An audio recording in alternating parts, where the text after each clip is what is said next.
这台100公里油耗7.6升的百万豪车奔驰 S 级已经行驶了24万公里，如今底盘异响，摆臂间隙过大，存在行驶隐患。书接上文，我们已经完成了对发动机的整备，解决了原先漏油的问题。这期我们要把这辆 S 级的底盘件彻底翻新整备，从这样到这样。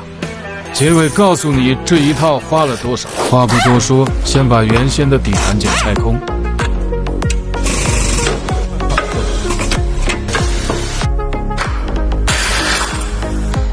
底盘件已经拆除完毕，球头和胶套基本上都报废了，橡胶已经开力，怪不得用手就能掰得动。下面跟我一起把全新的底盘件装车吧，安装修复好的方向机，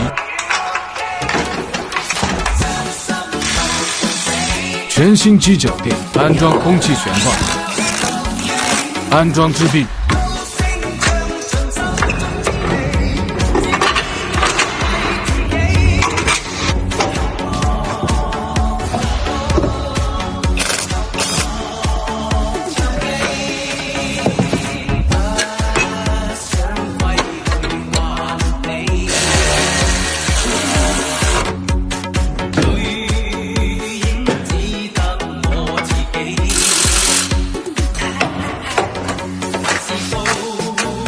扭力扳手打扭曲，安装刹车片。这样的成色你觉得怎么样？至此，底盘件已经安装完毕，让我们了解下浩哥是怎样帮车主搭配的吧。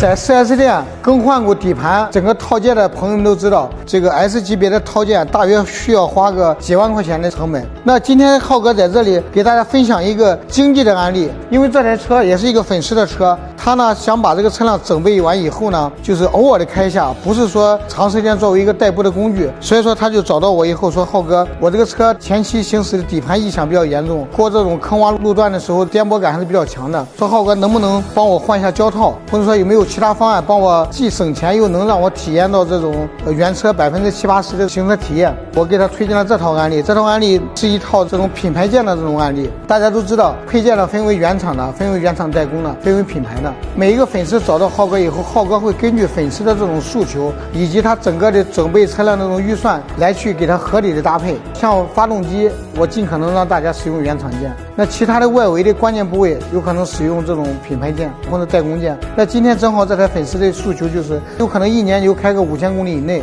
那假如说我们花个几万块把这个整个的底盘全部换一下，当然最好的，但是我们考虑到这个粉丝的成本，包括粉丝的这种使用场景，我们也准备了这么多辆车，我们有成熟的这种品牌供应商，所以说对这种品牌的这种选购来说，我们选择既耐用又经济的这种品牌，都是经过浩哥亲身试验的。那这一套呢就是相对来说经济，花不了大几千块钱就把整个的底盘件所有的这个摆臂啊、直臂啊、弯臂啊全部都更换。那这样的话，我觉得第一呢，既满足了客户的这种行车质感的体验，同时又满足了客户的预算，降低了它成本。所以说我觉得去整备一个老车，整备的不光是整个车辆的维修啊，或者说故障的这种清除，我觉得第一是要了解这个粉丝的预期和粉丝的使用场景，同时要替粉丝做一个这种安排和搭配。我觉得这是浩哥创立这个老奔记的初衷，也是这么多粉丝相信浩哥、选择浩哥的理由。浩哥一定不辜负广大车友的这种期望和认可，结合大家的实际情况，给大家拿出一套适合你的车型的、适合你的使用场景的，包括适合你预算的这么一个整备方案。如果你也有这种需求，有任何行车用车中的问题，欢迎大家在评论区留言，给浩哥留言，浩哥一定不遗余力的把这么多年的这种经验和这种案例分享给大家。